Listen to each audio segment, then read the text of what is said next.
Forget frequently asked questions. Common sense, common knowledge, or Google. How about advice from a real genius? 95% of people in any profession are good enough to be qualified and licensed. 5% go above and beyond. They become very good at what they do, but only 0.1% are real geniuses. Richard Jacobs has made it his life's mission to find them for you. He hunts down and interviews geniuses in every field: sleep science, cancer, stem cells, ketogenic diets, and more. Here come the geniuses. This is the Finding Genius Podcast with Richard Jacobs.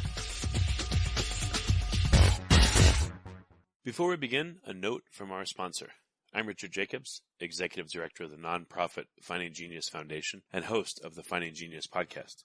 In late 2016, I was rear-ended at 65 miles an hour by a truck on the highway, which sent me off-road into a ditch.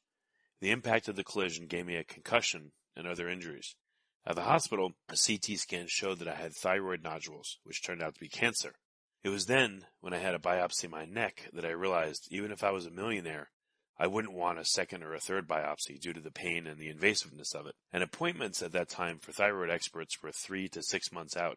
And I was worried about dying now, even if that was irrational.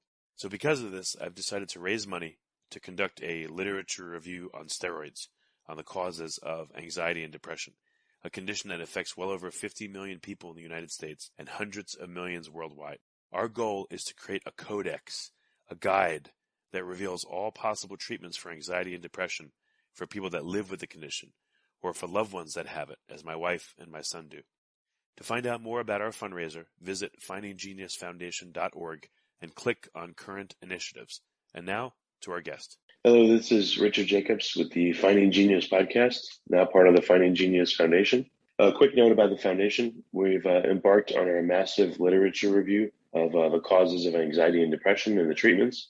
Our goal is to go through about 5,000 plus sources, videos, book authors, lectures, peer-reviewed papers, etc., and condense it all into a low or no-cost resource for people suffering from anxiety or depression, or people that know someone that does. So to find out more, go to findinggeniusfoundation.org. And today, my guest is Dr. Lisa Machoian. She's an author and a psychologist. And we're going to talk specifically about teenagers that engage in what's called self-harm, cutting, and other behaviors. So, Lisa, thank you for coming. Thank you for inviting me. I'm happy to be here with you today. Well, good. If you would tell me a bit about your background. How did you become a psychologist and an author, and how did you get to where you are today? My work began as a teacher of children and adolescents, and one of the kids once said to me as I was thinking about going to graduate school, back in the day, Ms. Machoian, you would be a really good counselor. How come you're not one of the counselors? You're easy to talk with. And I had always been interested in psychology, as my work as an educator was related to kids that had trauma histories and also kids that had trouble reading with dyslexia. So that's how my career began. And what led me into psychology and counseling and writing my book on teenage girls' depression was that right on the cusp of heading into graduate school, Richard, I had a cousin who I loved dearly that suicided. So that somewhat changed the course of my work going into graduate school. So you started doing counseling, and today we're going to talk about, again, cutting, self-harm. Is that a major offshoot of counseling, or did you decide to focus in that area, and why? What happened was I was doing research on girls that had depression and had attempted suicide or had made suicidal gestures. I was also simultaneously doing my clinical training for psychology and to be a psychotherapist at the trauma center. And in both of these situations, there was quite a bit of cutting going on. It's not like I set out initially to explore cutting, but there it was in the girls that I was working with as a therapist in my training, and then when I stayed on as a staff clinician, and also the girls that I was interviewing for my book and at that time my dissertation research as a doctoral student. They were suicidal, depressed, anxious. Lots of them had post-traumatic stress, and some of them didn't have post-traumatic stress, but they were all cutting and engaging in self-harm. So there it was. So I led into it somewhat naturally, I guess, because it was what was going on with the kids at that time, with the girls. So what is self-harm versus cutting, and what is cutting, just for people that don't understand? Self-harm can take the form of things beyond cutting. There's cutting, there's picking, there's other ways kids and youth and adults as well can hurt themselves, burning, high-risk behaviors to hurt themselves.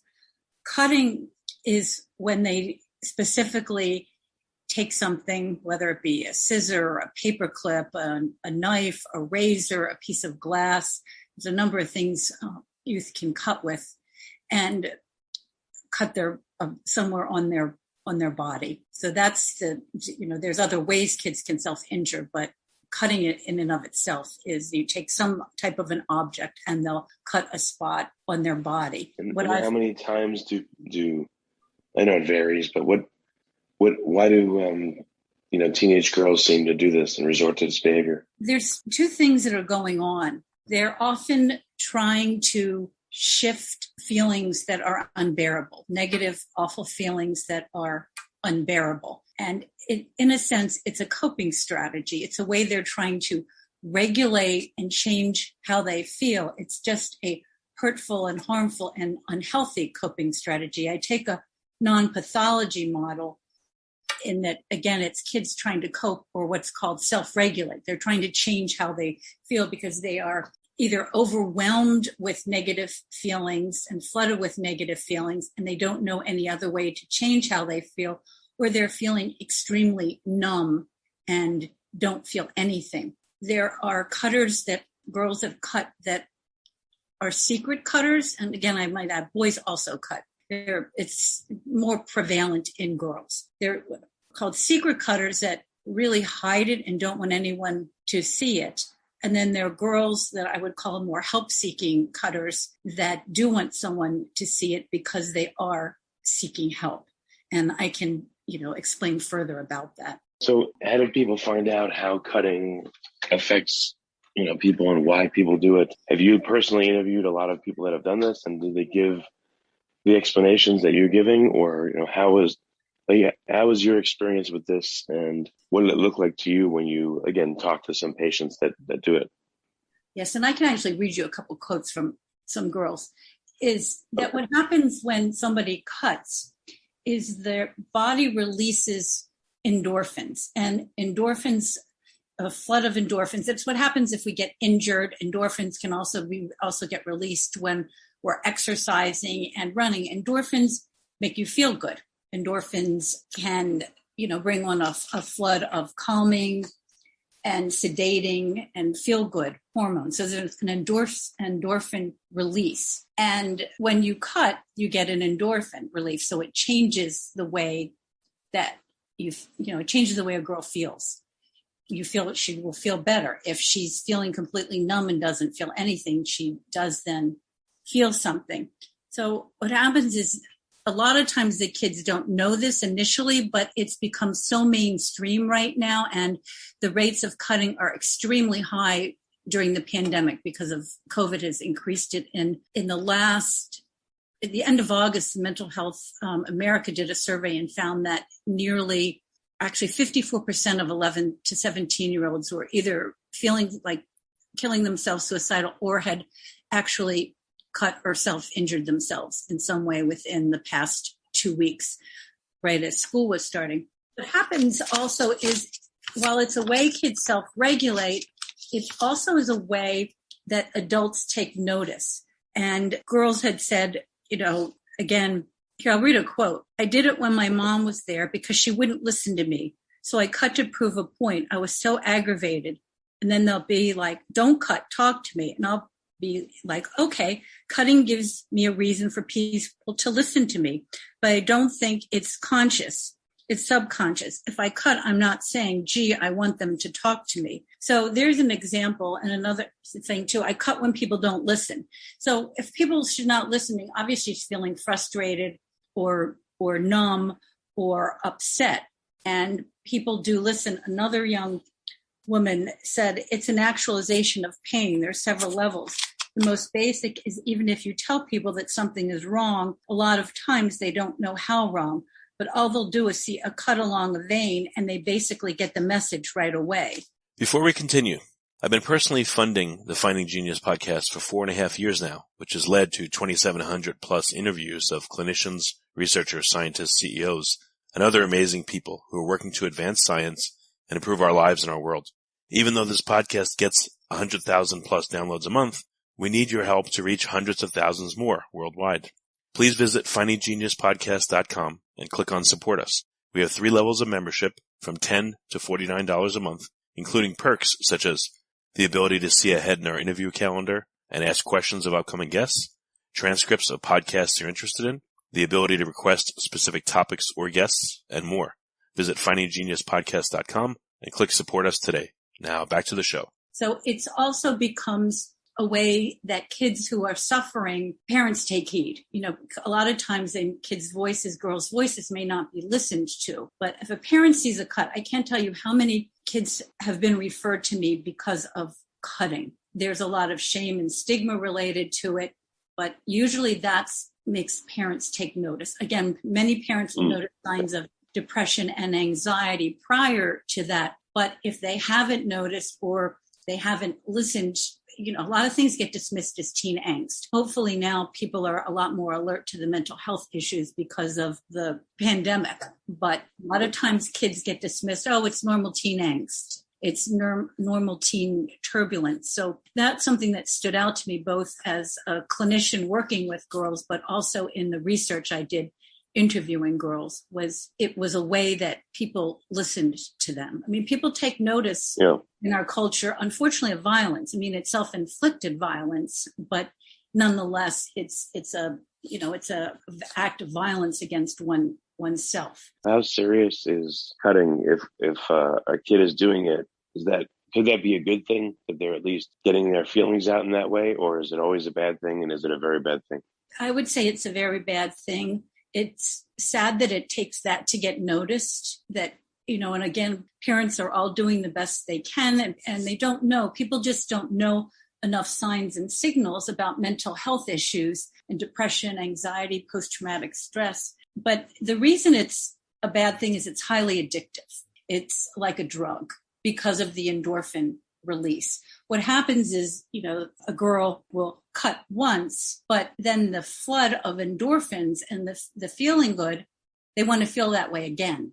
So then they'll cut again and again. And what happens is, then it's like a drug where you need more of the drug. One cut just won't do it. They'll have to do several more cuts, cut deeper, more frequently. It goes from one cut to a bunch of cuts and deeper cuts. And as I said, the frequency of cutting will increase. So it's a very dangerous, and it's just like any other addiction.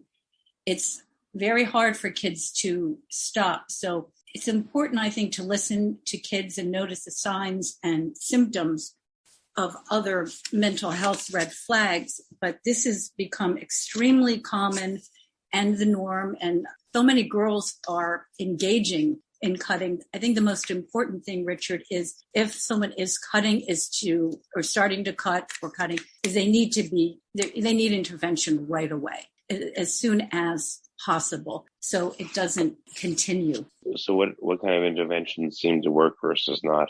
The most important is, certainly therapy and a trusting therapeutic relationship. I'm teaching other forms of self-regulation. There's quite a few groups out there that have very highly structured formats to work with cutting. So there's DBT, which is found to be helpful, but teaching other ways to self-regulate and change the way that they're feeling becomes really important. DBT. If you like this podcast, please click the link in the description to subscribe and review us on iTunes. Dialectical behavioral therapy. So, that's a way they can, often that's in a group or can be done individually, but that's certainly a way to bring in some mindfulness of, what are you thinking? What are you feeling? What's going on at that particular moment when you're feeling these particular feelings. So those are ways. And again, somebody who's cutting needs to be in therapy, and they need to really learn to develop coping strategies. What are some of the coping strategies that can work to replace cutting? Certainly bringing kids into the present moment, finding other ways, such as are they exercising on a regular basis? I mean, I go to very basic needs always with all kids, regardless of what they're struggling with mental health wise, meaning, are they getting enough sleep? Are they eating properly? Are they hydrating? And are they exercising? Because exercise can release the same amount of endorphins if you get your cardiovascular system up as cutting does. What's called a runner's high? That's endorphins. Right. The well-known runner's high. And that's the same thing as an endorphin relief as you would get from cutting. So that's one huge coping strategy. There are so many more. When you're not feeling, it's about how other ways to regulate how they're feeling. Listening to music, making a playlist of songs that make them feel better, engaging in social interaction, having somebody to talk to, learning how to, again, shift the way that they're feeling, shift their state, their emotional state, without doing it in a harmful way. Is there a difference between people that cut because they're emotionally numb versus people that cut because they're actively depressed or anxious? That's a good question, in that, numbness can be from depression as well as feeling overwhelmed.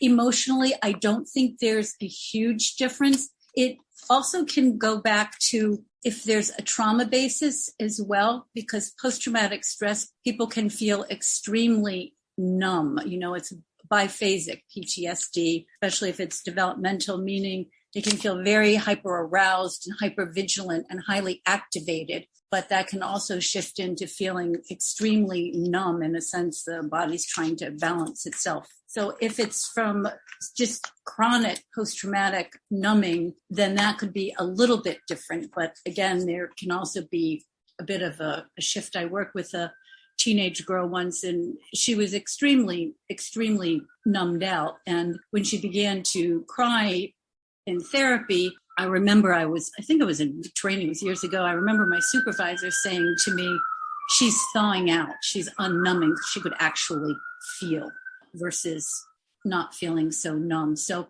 there is the cutters that are completely numb, and then ones that are depressed or extremely anxious. Anxiety is high right now. So there can be a differentiation, but they can also be completely overlapped. One person can feel numb at some times and also at other times feel overwhelmed with sad, anxious, scared, angry, frustrated feelings. In terms of, I know there's medications for depression and anxiety.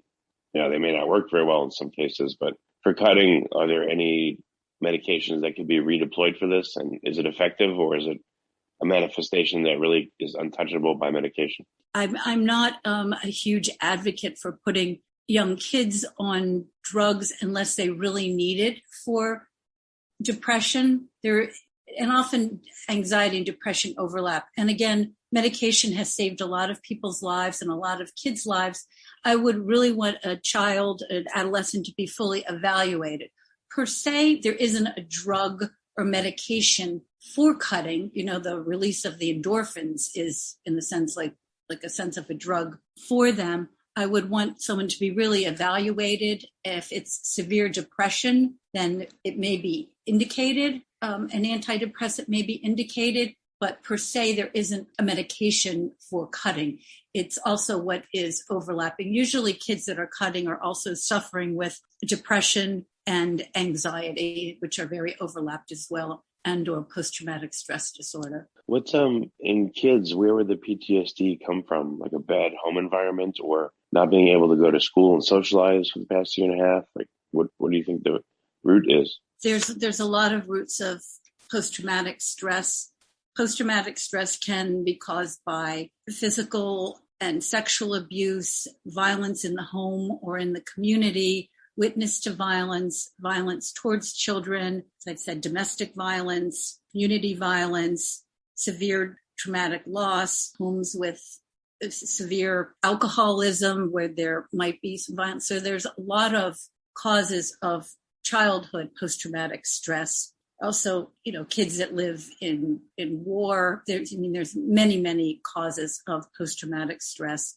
There's emotional abuse that can traumatize kids as well. And then there's also those would be very much in what's called a developmental trauma, where it's chronic complex. It's been part of their childhood and really impacts their developing brain. Not that anything's wrong with the brain, but the brain gets impacted, and the brain is very plastic, we must remember. So with the right treatment, it can help. There's also what can be, an acute trauma, a one-time trauma where there's witness to one thing versus ongoing trauma. So there's a one-time, but they can both lead to post-traumatic stress. The severity of developmental trauma is certainly more concerning because it's ongoing. Oh, how does this correlate with puberty in boys and girls? Is that the time where this tends to happen if it's going to happen, or, how does it happen? Kids can have post-traumatic stress from very, very young, from a young age on, depending on the environment that they're living in, both home and community. To shift a bit to specifically depression is there's a difference in that during childhood, boys tend to have higher rates of depression than girls do. In early adolescence, that dramatically shifts and the rates of depression rapidly rise for girls. That's part of the research that I did because I was curious as to why. A lot of people will very quickly attribute it to the hormonal changes of adolescence for girls with the onset of menses, but that's not the cause. In fact, there's been research that, has drawn blood and it's shown it's psychosocial factors. It's the social factors that cause it because in early adolescence, girls experience an increase in estrogen, which actually should make you feel better. So it's not caused by puberty per se. Girls get a lot of messages, even younger and younger now, Richard, about how they're supposed to be and how they're supposed to behave to fit in to the world. And they get bombarded in now it's even younger. It's in what may be called the tween years. And, the premise of my book, The Disappearing Girl, is girls begin to not really say what they're thinking and feeling. They have to change who they are. They have to behave differently to fit in with the peer group. And now we've got all of this with the overlay of a pandemic, which is creating massive uncertainty and isolation. And social isolation is a huge risk factor for mental health issues. We're very social beings. We were originally tribal, we're tribal beings, and kids having to be isolated is very hard. The remote learning's been hard. So we need to think of ways we can help kids and girls with connecting in ways that are safe, whether it be distancing, the kids are going back to school and wearing masks, but at least they can be around other kids. So we need to encourage safe ways of connection because the lack of connection is very hard and living in uncertainty. And a lot of kids are very lonely right now. So it's a long-winded answer to the question about puberty, but I think it's important for people to know that the rates of depression really go up for girls in the early adolescent years. And by about age 15, they're mirroring the adult population where you have twice as many girls depressed as you do boys. That's women outnumber men in depression and anxiety through the adult years. What I also want to say is that boys and men may have depression and anxiety, but it may manifest differently because they have been socialized to keep things in and not express it as much. So on some of the standardized ways of finding out about these things, boys and men may not be showing up quite as much. But what the research shows is higher rates for girls. Girls engage in a lot more suicidal behaviors during the teenage years, but boys are more likely to actually kill themselves during the teenage years. For girls, if you have let's say a 12-year-old girl that's cutting versus a 15 or 16-year-old, any difference in, it's worse if it starts earlier or it's worse if they're older? What's any difference between the two?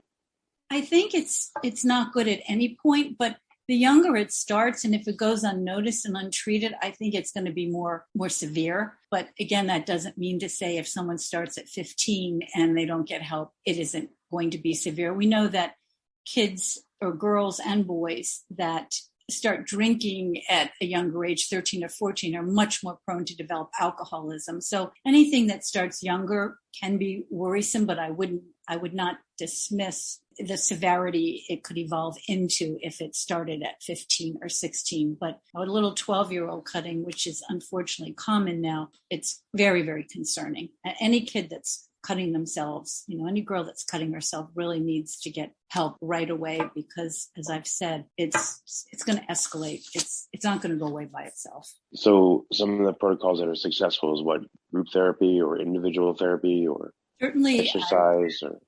I would certainly say individual therapy, potentially a group, finding basically what are other ways they can regulate how they're feeling, and also knowing and naming the emotions, linking what they're thinking to what they're feeling. What's the thought? What's the feeling that goes with it? And then what's the action? So what was your thought or your feeling? And then what did you then do with it? Did you go out and take a run? Did you call a friend? Did you FaceTime a friend? Did you listen to music? Or did you find something to cut yourself with? So again, what are other ways that youth can regulate themselves? The sooner it's addressed, the better. They might not need the intensity of a particular, treatment program for it. A therapist that might have specialty and know how to work with it. Again, like anything, the sooner the intervention, the better. And also, if there are ways to prevent it, by making sure kids are learning healthy coping strategies, keeping lines of communication open. Do girls with siblings fare better, or does it make no difference? I haven't seen that it makes really that much of a difference. It's an interesting question. I'll have to kind of look into that research-wise. I haven't noticed that it makes a difference. And relationally, I would imagine, and historically, I've worked as a therapist for a lot of girls for a lot of years, could really depend on their relationship with their sister. Some girls have strong and healthy relationships with their sisters, and others have more strained and difficult relationships with their sisters. So I think it would depend on the sibling relationship with their sister. And does it matter if they're the older one or the younger one? Does it tend to happen more in younger girls if they have an older sibling? I haven't, in my own work, I haven't noticed any trends with regard to that. Certainly what can happen is, so I've worked with girls that were the younger sister, girls that were the older sister. There's a lot of sibling competition, and parental attention isn't balanced. That can cause a problem for the sibling that may not be the one getting as much attention. There was, I've worked with one girl, it's an example, that her mom brought her right in at the first sign of one cut or maybe two cuts. She didn't become a cutter. I've worked with her for a number of years, but she, has a sister who gets a lot more attention. And I've had a situation that was reversed, where a girl was the older sister and had more difficulties because the younger sister had more mental health issues and was getting focused upon. I'm thinking through, there might be a little bit of a trend in my own work where it's the younger sister, but again, it's not definitive research-wise, at least in my own work. So trying to balance out parental attention is another important factor for parents. And I know, especially now, parents are extremely, extremely overloaded. And if you have one child that has more, challenges or mental health struggles than the other one, it's only a matter of time before something is going to manifest in the other child that doesn't have as many showing. They may fare all right, but that there are implications for that. A kid starts cutting, I would think all of a sudden they're going to have a lot of attention focused on them. Not in all families, but in a lot. Does that intensify it, make it worse, or does it make them withdraw? Because now all of a sudden their problem, I guess for lack of a better word, is known to their family? Once it's known, again, they're secret cutters, and it can go a long time without it being known. They'll wear long sleeve shirts and cover their hands and cut on their inner thighs and on their stomach in ways that it can't be seen. And then there are kids that are, it can be seen. It also depends on the sibling's age, whether it's revealed to the entire family or to a sibling. I'm trying to think if I can think offhand quickly of any example. Yeah, I just wonder in general, because of all of a sudden the heightened attention to the person that's cutting, how they react. Do they react well? Do they withdraw? Are there any patterns you see? Well, if they feel like they haven't been heard and they're needing help and are finally getting it, it could be a bit of relief. So it can be very specific to circumstances. It can also be on the subjective experience of the girl. It can become stressful because now their parents are watching them like a hawk, trying to remove things that they may cut with. And that can help, but it doesn't work because they'll always find something if they're hooked on cutting, which is what happens. And it becomes their way of coping and their way of self-regulating. So on one hand, a lot of the girls I interviewed, it was a relief because they finally were getting help and they needed help and they wanted help. And I think in the long run, that is how they feel. But in the beginning, when the parents first discover it, or a parent first discovers it, and they're trying to cut because that's the only way they know how to shift their state, shift their affective, their emotional state, it can be disturbing and frustrating because they don't know how else to self-regulate, and that's how they've been doing it. It's like somebody who can't get their drug. It's very much like a drug.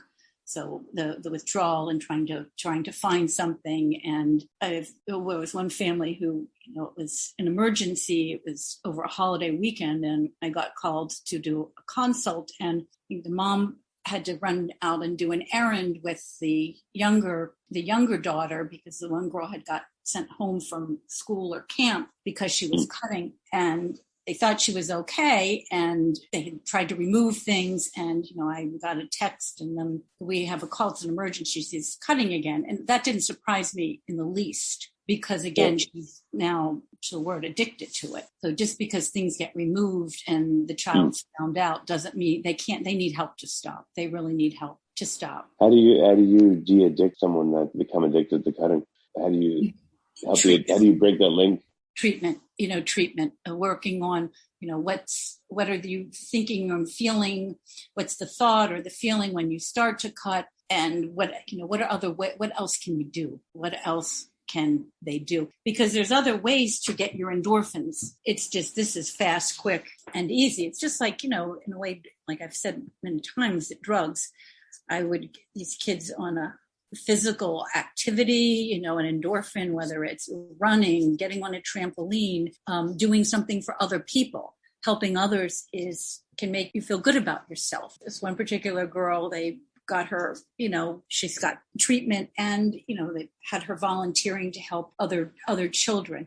So having kids help building their efficacy, their sense of self-esteem is all important. And again, finding other ways to change how they're feeling becomes highly, highly important. So the book you wrote, The Disappearing Girl, does it cover cutting only, or what is it? What does it focus on? It's the focus of the book is on girls' depression. It's actually the first and still the only book specifically devoted to girls' depression. It's based on in-depth clinical interviews of teenage girls and their case studies where you can actually hear the girls' voices. So the theory and the basis of it is what girls had to say. And I interviewed lots of girls. It's also based on my work as a therapist with teenage girls. So it's on girls' depression, but there's certainly a lot about anxiety because of the coexistence. And, I have a chapter dedicated to trauma in there as well. But it's the stories of girls, and a lot of them just everyday girls, that things start to go haywire in those early adolescent years, and there spirals into depression, which could be prevented.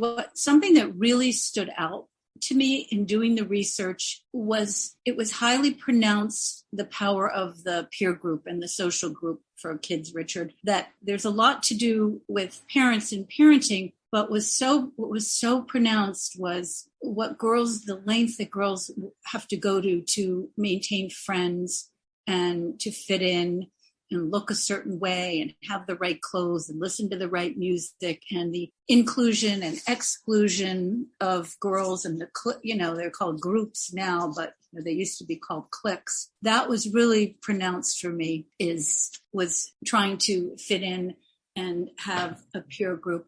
A lot of girls in more recent years, because I did some more recent research for a chapter I did for a colleague's book, and also girls are experiencing more sexual harassment in schools.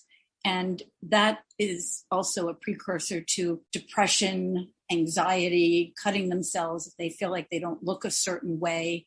There's massive social media and media images now. The bombardment is, I can't think of a big enough word for it. So, in my a little bit more recent research, that's also stood out for me. But the peer group, both their immediate friends, the larger peer group, that's something that has really stood out. So it's also important for people to know and to ask, not just how school was, but who did you sit with, in the lunchroom? What were your classes like? Was anybody nice to you today? Was anybody not? Because there's also a lot of shame, girls have a lot of shame about all of this if they're not, in a group and they're being, it's bullying. It's severe form of bullying for girls. And, girls, because girls tend to be more socialized, I'm generalizing here, but, tend to be more socialized to sometimes keep things in. Not all girls, this can certainly vary, but they may be a bit less direct. And it can be, there can be certain things that they do that are just basically unkind to one another. And that can really lend itself to girls feeling depressed and anxious. And a lot of girls that I've worked with recently too, saying, things have really shifted for them with the pandemic and remote learning. And some girls are feeling their friend groups have just changed, not because they couldn't always be with them, but just because of the pandemic. And it's been, I think for older teenage girls, it's been a little eye-opening. What's most important in a friend? Is it more important to have a lot of friends or to have a few quality friends that are loyal and that you can trust? But that tends to be more 16 and 17-year-olds, where the younger girls, 12, 13, 14, it's very imperative to have a friend group and to fit in. You can see some differences between early adolescence, middle adolescence, and the later, the 11 and 12, 13-year-olds, then the 14, 15, 16, that age group. What are some of the warning signs that a child is headed for emotional trouble here and possibly cutting? Certainly loneliness, and there's a lot of that right now. I mean, the repercussions of this pandemic, we're looking at years, but I used to say if they're always in their room, now they're in their room a lot because they were remote learning. But if you notice increased anxiety, irritability, a drop in grades, losing interest in what they once liked to do, increased, agitation if they start to act out, pulling away. Also negative comments about the self can be a huge red flag for depression. A lot of people think depression is more emotional, but it's also very cognitive. Negative self-talk, negative comments about the self, self-deprecating remarks, pessimism. So those can also be signs, if they're crying, they're moping, but also anger and agitation. Some kids, girls even, we used to be called masked depression, but psychology tossed that term out, which I think is too bad because it was helpful.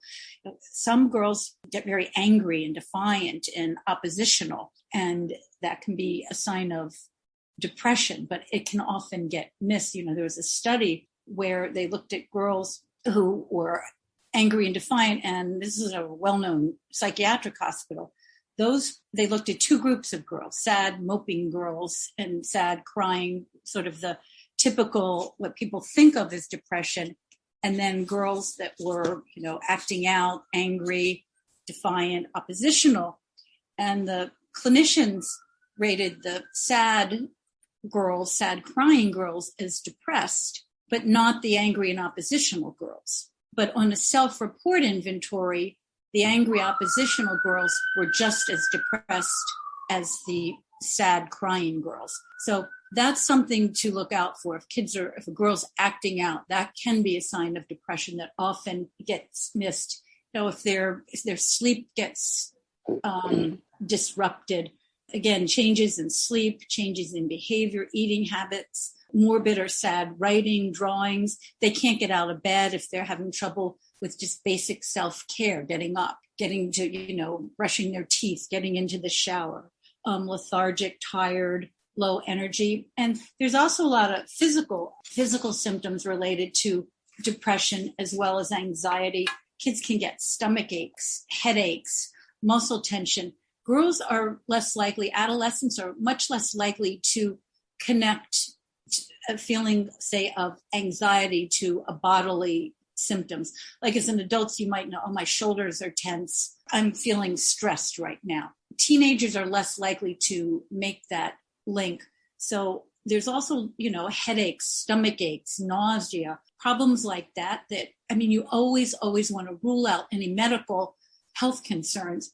But those are often, there's physical signals of depression as well as anxiety, as well as cognitive. It's not all, emotional. If they're feeling of worthlessness, like I've said, I think trouble sleeping, insomnia, or excessive sleeping, oversleeping, undersleeping, low frustration level, bouts of crying. I think I've said not, participating in activities they used to. I know some of that can be curtailed now because of the pandemic, but that's still something to keep an eye out. And again, physical symptoms, which we often miss. Yeah, that's good. That's a good list, and a lot more than I thought it would be. That's good for parents to look out for those warning signs. I haven't missed any. There could be more, but I'm glad that at least we've gotten a few out there. Yeah, well, very good. Lisa, what's the best way for people to get your book and to find out more about your work? Where can they go? They can. My book's available on Amazon and Barnes & Noble, Disappearing Girl, Learning the Language of Teenage Depression. I have a difficult last name to spell, but there's also a website for the book, thedisappearinggirl.com, which will link to mine. I'm very accessible by phone and email, and anyone's welcome to call or text if they need consultation or help. I also do a lot of work with not just teens and girls, but also parents, parent support, parent guidance, parent coaching, as well as self-care for parents. And also if I'm working with a parent, I wouldn't necessarily work specifically with the teen and keep a boundary here, but I do both. I can also be reached at 617-285-8198 and first and last name at gmail.com as well. Very good. Well, Lisa, thank you for coming on the podcast. I really appreciate it. It's a very, very important topic. So thank you. Thank you for having me. It is a very important topic, more so now than ever before. If you like this podcast, please click the link in the description to subscribe and review us on iTunes. You've been listening to the Finding Genius podcast with Richard Jacobs. If you like what you hear, be sure to review and subscribe to the Finding Genius podcast on iTunes or wherever you listen to podcasts. And want to be smarter than everybody else? Become a premium member at findinggeniuspodcast.com. This podcast is for information only. No advice of any kind is being given. Any action you take or don't take as a result of listening is your sole responsibility. Consult professionals when advice is needed.